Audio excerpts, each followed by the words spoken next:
What's that guy doing? He's scary. Why is he scary? 'Cause he's a zombie. Oh no. What about this guy? He's good. That guy is good.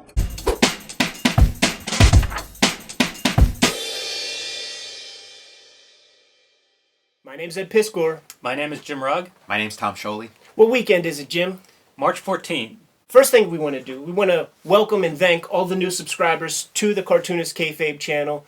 Earlier this week, we had a big Boing Boing article that came out that attracted hundreds of new subscribers on our road to 5,000 subs. You're going to dig it. It's an endless rabbit hole, and it's only growing. Comics for everybody.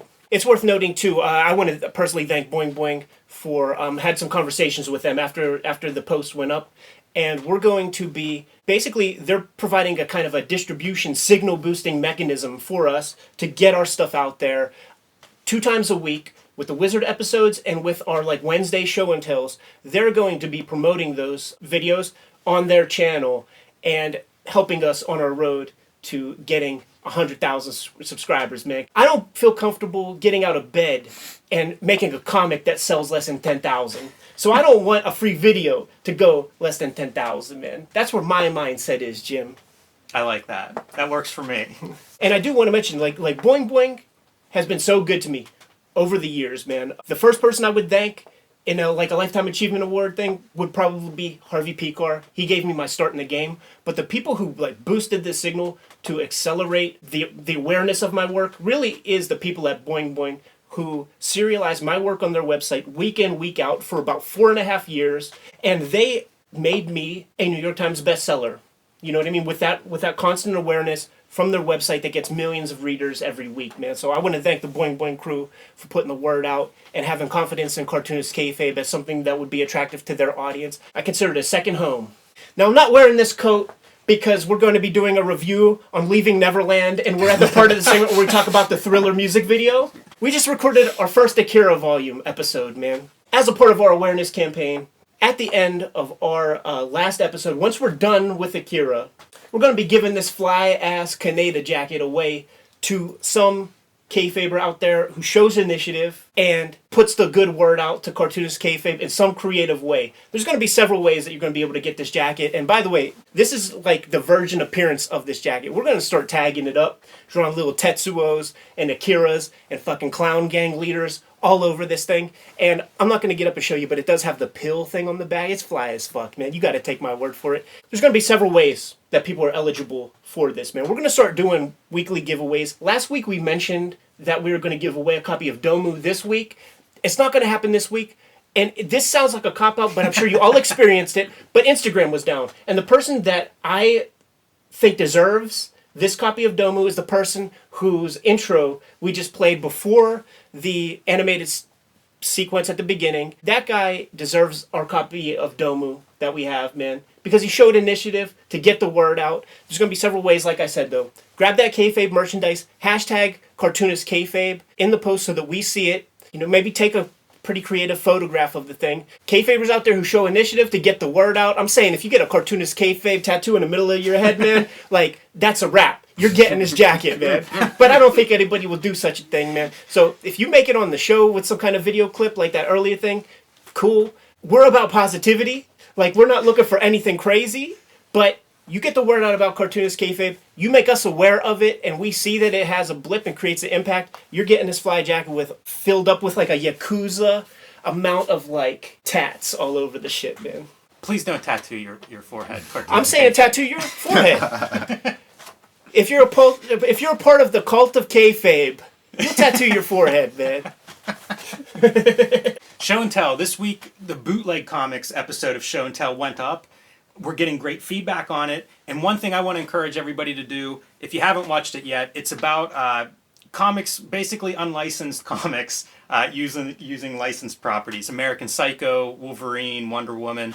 These are really fun. They're usually, works of love from the cartoonist. It's a chance to see a different version of a character that I love. I like Bootleg Comics a lot, and there are a lot of them, and we've missed a bunch. So please add comments underneath the video of Bootleg Comics that you have found that look good. If there are links where we can see them or read them online, share that stuff.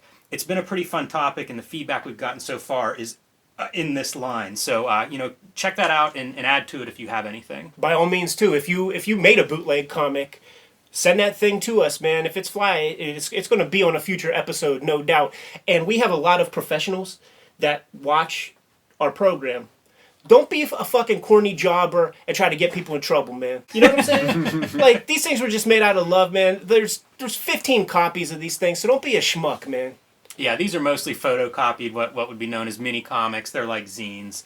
But nevertheless, it's a chance, like I said, to see some fun stuff. So check out the video if you haven't already, and tell us what we're missing. We have Shioli in the house, man. Lots of top secret stuff, Lots of Tom. top secret stuff. Yeah, a new thing. 15 pages in on the top secret project we've been teasing the past couple of times you showed up, man. But you signed a new deal for another top secret thing. Yes, yeah, another top secret thing that I'm going to be working on, sort of at the same time, and then like a little bit after this first top secret thing. And yeah, it's super exciting. It's like whenever like we're ready to announce it, it's gonna blow your mind. It's just I'm really proud of it, and the way these two projects kind of dovetail into each other is really interesting too. So.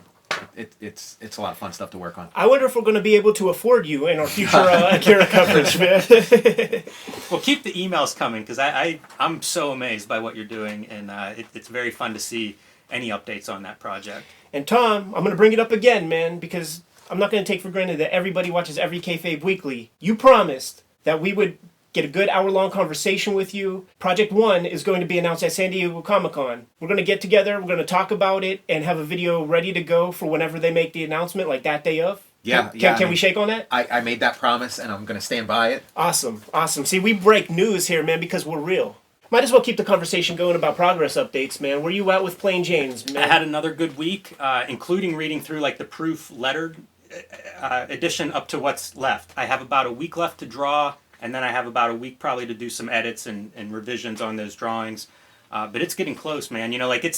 As you get close to the end, it sort of becomes all-encompassing, because when you can see that end deadline, it's like, okay, now I have 2 weeks left to basically do everything I can to make this book as good as possible, and then it's going to be out of my hands. This has become like the primary thing that I work on at all times. Any free time is going to it, and it's exciting. It's fun to see it at this stage. Going through and like rereading the lettered edition, it puts it in perspective, because when you're working on this stuff, you don't necessarily get to step back and kind of see like, okay, you can see like all the character arcs, you can see everything develop. It's been a pretty good week, very busy on that front, but also rewarding. Actually seeing it near the end is it kind of gives you that extra bit of energy for the final push. Might be a little unwieldy to bring the stuff out of the house, man, but once you get this baby done, I would love to display the piles of artwork that went into that comic right there in front of the table. Whenever we take a little victory lap, we pay you some salutations, man, for accomplishing a goal. Listen, man, drawing comics is tough, and putting together a big book,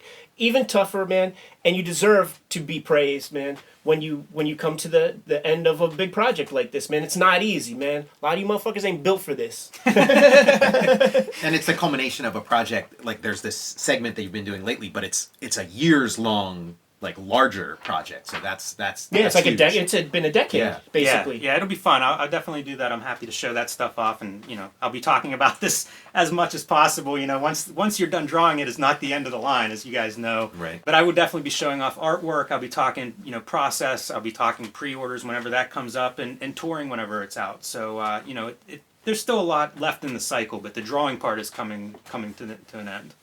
I have 5 pages to go on X-Men Grand Design, man. 5 pages of 241 pages, man. It's been 3 years, and I'm going to do everything I can to have a 4-page week this next week. I penciled 2 pages yesterday.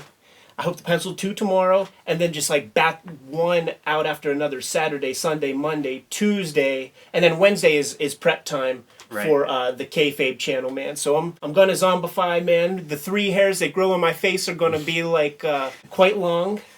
There's such a pull as you get towards the end. Yes. There's such a momentum It's to the like best. You don't want to stop. Mm-hmm. You know what you're doing more than any other point in the project. Like You bolt to the there's finish. momentum. Well, let me ask you this, because I had to. There is the momentum, and for the past many projects, most professional ones, I would say that end piece is I still am attacking it with the same kind of raw energy and excitement and enthusiasm as page 1. But in all honesty, it was a level of discipline that I grew into, because when I was younger making comics, not only would I like just dash out some panels here and there on a page that were like less interesting to me, but towards the end of a project, it felt like there was this feeling in my soul of like when May comes around and you're in elementary school or something, like summer vacations on the horizon. I've excised that from my disposition. You see that a lot in like a young cartoonist, early works.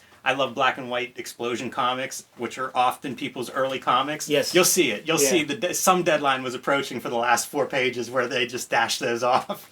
That happens. That's part of the process of learning to be a cartoonist. The thing I feel in those moments though is like this like wellspring of like energy that I didn't even know was there just from being that close to the end, that kind of like fuels you. So it's not like a matter of like dashing something off. It's just all of a sudden you like ate your spinach, and you got super powered. That's what it is, man. Like we called it building reps, and it's an exercise. I feel like it's getting in shape. Like I am just better at drawing this stuff now than I was 6 months ago.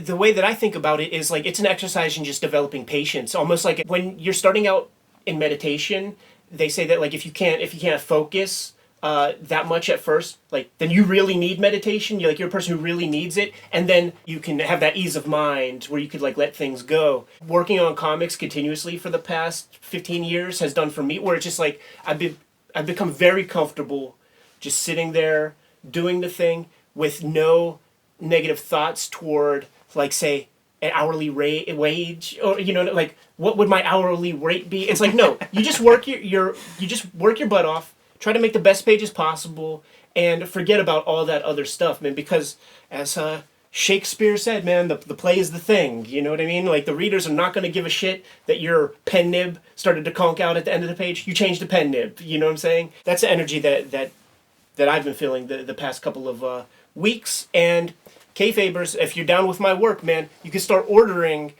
You could implore your comic shop to begin ordering the first issue of the final X-Men Grand Design miniseries. It's going to be coming out in May, but your shop can order it right now. I encourage you to do so that we know how many of these things to print. And in 2 weeks, the final issue of GoBots comes out March 27th. So speaking of finishing stuff, it's going to finish, a big chunk of a big project that I've been working on for a long time. And it'll be in shops in 2 weeks? In 2 weeks, yeah, March 27th. Kayfabers, your marching orders. Can they pre-order Plain Janes yet? It's not up yet. I will make that announcement everywhere over and over as soon as it's available. Jim, reader mail. All right, we got a couple of emails this week. So the first one is from a young cartoonist. He's currently working on a zine to sell both online and in shops. But since he doesn't have a big following, he's not sure if he should either sell it or have it uploaded to the web for free. And he thought he would see what we think of that. Yeah, I mean, to me, it's an easy answer. Upload it on the web for free. That's... Yeah, 1,000%. Like if you can't attract an audience with something that's up online for free, you might not be selling very many copies of your thing. So it's a way to build artillery to have people around you who will then buy the Ultimate Edition or something like that, man. Absolutely. Everybody should put all their comics up there for free. And this is something that I've stood behind for most of my career. I tried to convince Marvel to let me serialize X-Men Grand Design on boingboing.net because I put every page of my WYSIWYG comic online for free in a serialized fashion. And boingboing.net was the original publisher of Hip Hop Family Tree. I didn't make any money on that thing for 2 years. And then excited enough of a readership that the book sold out the very first day it went to press. We got a reprint. Then that second printing sold out the first day. Think of the online reader. It's almost like test marketing something. You put it up, you put it out there. You keep consistently putting up comics and your work out there. Something is going to blip in a fashion where it's going to make you realize that this might be the road that you want to go down for the next couple of weeks, months, years, man. Because that's certainly what happened with my hip-hop thing. Like, I was doing 3 months worth of strips on that website that had nominal success, peaks and valleys. But then when I put up that first Hip Hop Family Tree thing, I felt so good about it. And in fact, when I posted it online, purposely like didn't look at the internet, and I went to lunch with you at the little Chinese spot that we would always go to because I was avoiding the internet. I just wanted it to have such a good response so that it would give me incentive to just keep going down that rabbit hole, because I had so many notes of what the next one would be, and I wanted some reinforcements to do that, because I'm unmarried. My wife isn't a lawyer. I have to make this work myself. You know what I mean? I don't have no trust fund. I make this shit work myself. Having a big readership, selling books is a part of what keeps me alive.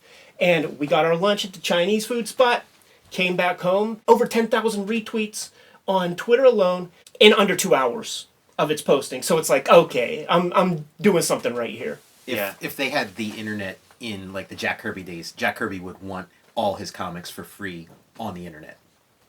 It's just the way it's like being on TV. It's like, oh, I don't want to put my show on TV because the people who are watching it aren't paying for it. It's like you're potentially creating like a mass audience, and then your book, okay, maybe your book is merch. You know, like they read your story, they loved it, now they want to take it home with them. Yeah, I'm totally in agreement, 100%. You know, I wonder, I was going to suggest, like, one of the zines that I have enjoyed lately is that Bubbles zine. Amazing. And I found that before I found it online, I would see other people told me about it. Not the Bubble zine makers, but other people. So, you know, try to look at their model. If you're making a zine, you know, look for a model of a successful zine and how it gets in front of people. You know, and I think that's one, you know, find people that are interested in that subject. One of the easiest things to do with the internet and social media now is to sort of find these groups who are interested in whatever the topic or the subject matter of the zine is. In your case, whenever you were on Boing Boing, it was people that were interested in this subject, right? Cultural interest. Whatever the zine is about, you know, find those areas online where you can actually hedge your bets a little bit. You know, put this in front of a receptive audience. And it's pretty easy to do. You know, even if you're starting with a small audience, chances are you're already connected to a bunch of people that have similar interests. So, and don't stop there. You know, you keep doing it, as you say, put it online regularly. If it's a zine that has articles, you know, be posting those articles regularly. There was that guy, Haugh, who wrote that book, Marvel the Untold Stories. Mm-hmm. And for at least a year before that book went to press, he had like one of the most amazing Tumblr accounts where he's pulling up all this old Marvel Comics minutia, old photos, old press clippings from the 40s or something. And guess what? He's still maintaining that. It wasn't just a culture vulture thing where he's coming in and he's going to write a book about Marvel Comics and then he's going to move on to his next book about creationist theory or something. He's in it to win it. Like, he clearly has passion for this subject matter, and he still is unearthing gems and posting them online on his Facebook pages, on his Tumblrs, and nobody even uses Tumblr anymore. But he's posting stuff up there, and it's reinvigorating new people into giving his work a shot, man. All right, thanks for the question, Troy. Another Kayfaber wrote in and said, I'm looking for comics like Dog, Deathstorm, Real Deal Comics, Benjamin Mara. Do you have any suggestions for me? Doesn't have to be super indie. Could even be obscure issues of Punisher if you've got the same flavor. And this comes from Glenn Meanders from Australia. I love that it comes from Australia. We've been sending Kayfabe merchandise to Australia lately, and I was taking a look at some of the other numbers from our spread shop. A lot of female shirts going, man. So I think I almost like shamed female Kayfabe viewers when I said that we sold one female shirt, because we sold 50 at least now. Yeah, that's what I like to hear. I saw we sent some merchandise to Poland. I think that was our first order to Poland, so that's kind of cool. All right, so Glenn, I wrote down a couple of items. This is going to be a subject of a show and tell at some point. Yes. But off the top of my head, Ken Landgraf, common book of his is New York City Outlaws. He's an 80s black and white guy. Faust, you know, you may already know Faust if you're familiar with Dog, which is by Joe Vigil. Faust is by Tim Vigil, Joe's brother, and probably the superior comic, at least in terms of this outlaw, violent, black and white, bloody action comics. Faust is a good start. One that I found not too long ago is War Guard by Sean Patty. There's 2 issues, subtitle Viking Berserker. It's very much in the vein of Richard Corbin art, which makes me say any Richard Corbin comic would be a good place to go. The Crow is something that I thought of, you know, and thinking of things that aren't that obscure. Punisher 94 and 95 would be my Punisher recommendations. It's a 2-parter by an artist, Frank Taran. I think that's the only Punisher that he drew, but it's a 2-parter where Frank Castle gets into basically a bar, like an underground fight club, essentially, and then ends up having to fight his way out of like the whole club of spectators and criminals, and it's violent and everything you want out of one of these kinds of comics. Prophet number 5, an image book drawn by Stephen Platt, is one of those like excessive. You know, whenever you list these books, I don't know exactly what they are. Is it lots of ink? Is it violence? We could just say Stephen Platt Prophet, like period. But you clearly have something specific in mind with this issue. But Stephen Platt is really Stephen Platt is probably all that needs to be said. But there's lots of these things. We could have lists, never-ending lists of this. I have a couple. Sure. Just through our Wizard Magazine commentaries, I discovered that initial Evil Ernie miniseries. If you're familiar with the Chaos comics, it's not that. Like, the first Evil Ernie miniseries from Eternity, it's collected in a trade paperback from Chaos Comics. It's very accessible. You can find it for like $10. It has all that energy of old Outlaw comics. And a modern example of some guy who's like really pounding the pavement, doing some cool comics, Alex Delaney's Derelict comic fits into that category. There are people out there like, I think Cancor can abstractly fit into that, a comic by a guy named Matt Allison. And also like one of the most exciting creators that I discovered in the past 10 years is that Matt Lesniewski, I believe, like who did that comic called The Freak. Now it's not like crazy sick violence or like pulling heads off or TNA but the spirit with which that artist created like fits comfortably in that category for me. I feel like this is very divorced from Tom Scioli type subjects, so I'm real curious to hear what you have in mind. I mean, mine it's a really obscure creator, Alan Moore.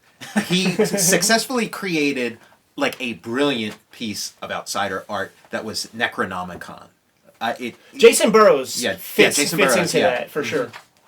Yeah. So that would be my recommendation. A couple other off the top of my head, if you're thinking of Benjamin Mara, is sort of the criteria here. Can I break kayfabe? It's not off the top of his head. I've been outed. Don't make me stand up and read my entire list. But other creators that you might enjoy are like Michel Fiffe, who you may know, but I'm sure he has room to grow that audience. Does Copra, but also does... Copra's going to be coming out from Image Comics too, so it's going to be becoming far more accessible. For whatever reason, there's still a lot of comic shops out there that just use the goddamn Diamond catalog. So now those shops are going to see an amazing spread of Copra comics, and I believe every volume, like 5 or 6 volumes, are coming out all at once. Oh, wow. Yeah. So he's great. And he did a comic where he addresses Stephen Platt, too. He did sort of his Stephen Platt thing, too. Yeah, and he's done Bloodstrike from Image. Yeah, that's the one. Yeah. And G.I. Joe is out right now, a G.I. Joe comic that he's done. So he's a guy that you can find, but has that super unique energy, super unique style, and certainly his influences are coming from comics. So somebody maybe in the vein of Benjamin Mara. Alexis Zarot is another artist. Yeah. He has a tremendous energy, very influenced by comics history. His colors like this day glow, super pop, bright colors. Very fun to look at. A book I'd recommend is Tarantula. Came out a year or two ago, but it's a standalone full-color graphic novel.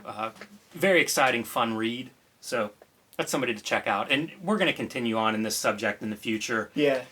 Every time you mention a name, I keep thinking of others because I think like Ulysses Farinas like can fit into this. Mm-hmm. And I also think Buster Moody, who doesn't quite do very many comics, I don't think. Like I know him mostly from like just single illustrations and prints and stuff.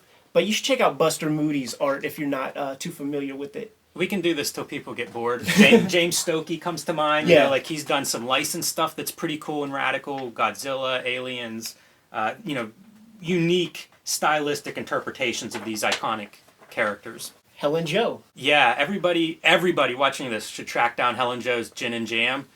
I think that's available from her web store. It's one of my favorite comics ever, and it's just like teenage girls fighting. And also just follow her because she draws all this artwork that's in that vein, and it's amazing. So thanks for the letter, Glenn, or thanks for the email, I should say. If any other Kayfabers want to send us questions, you can send us email at cartoonist.kayfabe@gmail.com. So guys, as we were working our butts off this week, man, did you read, watch, or listen to anything that kind of kept your ass in a drawing chair? I mean, I've been like listening and watching like sort of comfort food. So like just I'm working super hard now, so I'm staying away from things that are really challenging. So I've been watching Groucho episodes of like You Betcha Life, and so just like real comforting, like sort of nice things happen in the background. And I started putting on like some James Bond movies, and like they have all of them on Netflix. And I started with Doctor No, which I don't think I've ever actually seen before, and I kind of thought like, oh, didn't James Bond movies start out in black and white or what? And like no, it was in full color. So then I started doing some digging, and I found that the first James Bond adaptation ever was a black and white made for TV movie in the 50s live, like one of those live, Right, and right. it was fascinating. It was like just how we're always talking about adaptations and stuff. The way it was adapted to that sort of live TV format was really great. There's like this gun in the foreground, and then he's shooting at James Bond. He's standing behind a tree, and there's all these like bullet holes popping off in the tree, and Let me Yeah. ask you real quick. Did you watch it from YouTube? from YouTube. Okay, Yeah. cool. So I'll try to include a link when we put this video live. Yeah, and for adaptation, it's like James Bond was American, and then later the guy who's usually the CIA agent is a British guy. So like we couldn't relate to a British James Bond, as Oh, American it was TV it was Bond. done. It was in done in America. America. It was an American Oh, show. Okay. Yeah, really highly recommend checking. Peter Lorre is the villain. So the Awesome. first James Bond villain is played by Peter Lorre. That's like so amazing and perfect, and he does a great job. It's the era too. Like long gone are the days of that original Peter Lorre who was in that some of those old horror movies. That like this is Roger Corman Peter Lorre. Yeah, this is old Peter Lorre, fat Peter Lorre, kind of Toad-like, and you start thinking like, oh, this is like where they got, where Kirby might have gotten like Toad for the X-Men or something. He's like a very Toad-like character, but perfect Bond villain. I read. I've listened to the audiobooks of James Bond in the past. I'll listen to over 100 audiobooks a year, basically. And I believe the second Ian Fleming James Bond audiobook, there's a whole sequence where it deals with voodoo and drug dealers who are hiding like their narcotics or something like in shark tanks, like underneath the sediment in big shark aquariums and stuff. So James Bond has to go to Florida to kind of investigate this thing. Now, Ian Fleming, of course, James Bond misogynistic, so he has like his thoughts about women. That book tackles voodoo, so you can imagine that there's terrible racist implications there. But when James Bond has to go to Florida, I am not exaggerating when I'm telling you that there is a 3-page diatribe about how James Bond is so disgusted and sickened by old people. 3 pages of like their smell, the fact that they go to sleep at 7 p.m., like everything that you could imagine, and it's just incessant. He's not stopping. You know what I'm saying? It's pretty amazing. That's ridiculous. Standout stuff for me this week. I listened to WTF episode 1000, and it also coincides with Adam Carolla did his 10-year anniversary podcasting, and he replayed his first episode. So I've been thinking about like both of those guys. It seems like their careers have almost become defined by these podcasts that in the beginning they were nothing. They were like this weird hobby. They were sort of like, I have nothing going on, so this is what I'm going to do with my time. And who knows, and then to see what they've grown those into is remarkable. And, we talk about like finishing a book and like we're going to lay out the artwork and kind of look at it and take stock. You don't see that often. So whenever these guys hit like a 1,000th episode, you get a chance to, actually reflect on how they got there, how they started, surprises along the way, things like that. So those were both interesting as kind of inspirational, like, you start building this thing, doing the best work you can, and where it goes, it's hard to predict. It's almost like you can control the episode you're making. And then you can do the best you can to manage that and present that and try to build your audience. And then other things happen along the way. In their case, is a lot of fortuitous, kind of happy accidents, but a lot of hard work along the way too. So it's interesting to see those guys reflect on the ups and downs and some of the challenges, some of which you aren't aware of as a listener. It's something they may be dealing with behind the scenes. Talked about times when the shows they considered shutting them down, stuff like that. So I couldn't help thinking of like this when they're talking about the early days, because it's like you don't know where it's going to go, what it's going to be, but it starts taking on a momentum, and then you reach this like tipping point, and so it it was kind of interesting, from that point of view, just all the behind the scenes stuff, and a new medium, and that's where the gold is in like these sort of untapped things that are undervalued by other people, and what we were saying about how they kind of had nothing else going on. They kind of had to do these podcasts, and then became defining things for them. I know for myself personally, like there have been various points in my career where I felt kind of backed into a corner where like all the things I'd been trying maybe weren't working anymore, and I'm like, man, what am I going to do? And then I'd always come out of that with like the thing that like defined the next couple years of my career. So those are really great moments in your life when you're sort of forced to like think outside of like what you think works. Yeah, those are some of my favorite stories where it looks like the opportunity you're given is the worst opportunity on paper possible. And, cartoonist example of this is Matt Bohr's. There are a lot of people who, like journalists that ended up finding like new media because the traditional journalism stuff, whenever they were entering the market like Matt, there weren't really opportunities for print editorial cartooning. And so it forces him to go online and do editorial cartooning before it's really a thing or before it's really considered a viable option. Then you become an outlier. And then you're building that audience, you're building this new thing. You're basically exploring this frontier that will soon become the norm. So I find that stuff really interesting. And to your point, Tom, doing something that I don't know the outcome of this, it's great. It is very exciting. It has that, comics I have, I don't know, far beyond 10,000 hours working on comics. I feel like I know what I'm doing with those to some extent. This I have no idea, shooting video, editing, trying to figure out what's an entertaining segment. It's all new, and I love that new part. It's kind of, you can almost feel your brain. It's the reverse of nostalgia. Did you say that Adam Carolla was celebrating his 10th anniversary? I believe it's 10th, yeah. That's so wild, man, because when we first started hanging out, podcasting was new. It happened like throughout like the tenure of us kicking it. And I was always a big technology buff and loved Tech TV, Rest in Peace Tech TV. And when that channel went away, all of those creators, Leo Laporte, the tech guy from KFI, Kevin Rose, the dude who went on to found dig.com, like all those people are basically the initial outliers of podcasting because they understood RSS feeds, they understood just the net in general, they understood how to balance bandwidth, because in those early days, the internet was a weird place where the more popular your thing was, the more it would actually cost you money. Right. Which is divorced from every other form of media, basically. And the reason I am even bringing this up is because the outliers were the Tech TV guys. Kevin Rose and Leo were both the two. They were always jockeying for position to see who was going to be the number one guy on Twitter when it was maxed out at 5,000. And this is before Britney Spears came in and blew the thing up. But Adam Carolla went on Kevin Rose's show in those earliest days because Kevin Rose had like the most popular podcast. And whenever Kevin and Alex, like they quit their channel and they were reflecting, they were like, yeah, when that Carolla guy came in, man, he totally like just used us because he didn't know who we were. He didn't give a fuck about us at all, man. He just piggybacked and. It's funny, like I was listening to that stuff because I had quit my job at that point. That was probably like 12 years ago, and I would listen to NPR. I would stream it. And then I would want something else, and it was like finding radio shows that were streaming. And I listened to Carolla's first episode in real time because, like, I listened to his last week of radio streaming whenever he was let go of the radio, so I got into podcasts. So it was like, well, I'm just looking for something to listen to so I don't go insane here in my super quiet house.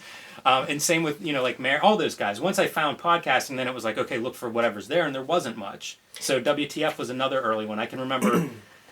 you reflect on this stuff like, okay, what did I listen, what was I doing back then? And I can remember talking to guys at Space about WTF, and I haven't been to Space, the small press show in Columbus for years, and you realize, like, man, that might have been like 7 or 8 years ago now. The original podcasters all sort of hate what it grew into because it became so polished and professional. And the beauty of the earliest podcasts were you would hear some coughing. You would hear, another outlier of podcasts was Adam Curry, this old MTV VJ with the coiffed hair. And he would be doing his podcast and his wife would be calling from stage left telling him that dinner was ready and he would just have to like cut off and all that. So it was like this really kind of like pirate radio kind of phenomenon that was really fun. And now it's like this very polished and perfect, it's a viable medium, like gone are the days where the Fleshlight has to be your only fucking sponsor. I listen to so many Fleshlight spots. That just popped into my mind. What do you say, man? We've been here for about 40 minutes. Do you have any other pressing matters? All my pressing matters are drawing plain Janes. I have big deadlines on my shoulders as well, man. 5 more pages of X-Men to go. How about you, Tom? I got 2 major projects that I'd like to work on. That's true, man. So we got to get back to making our comics. Remember, like, subscribe, follow the YouTube channel. Once you hit subscribe, hit the little bell icon. It'll notify you whenever we put fresh videos up. Once again, thanks to boingboing.net, and thanks to and welcome all the new Kayfabers who's recently subscribed to the channel. We're on our road to 5,000 subs. Check out our merch in the spread shop link below. New merchandise kind of like popping up all the time, man, so you never know what you're going to find there, man. But we're going back to making some comics. You guys know what your marching orders are. Read more comics.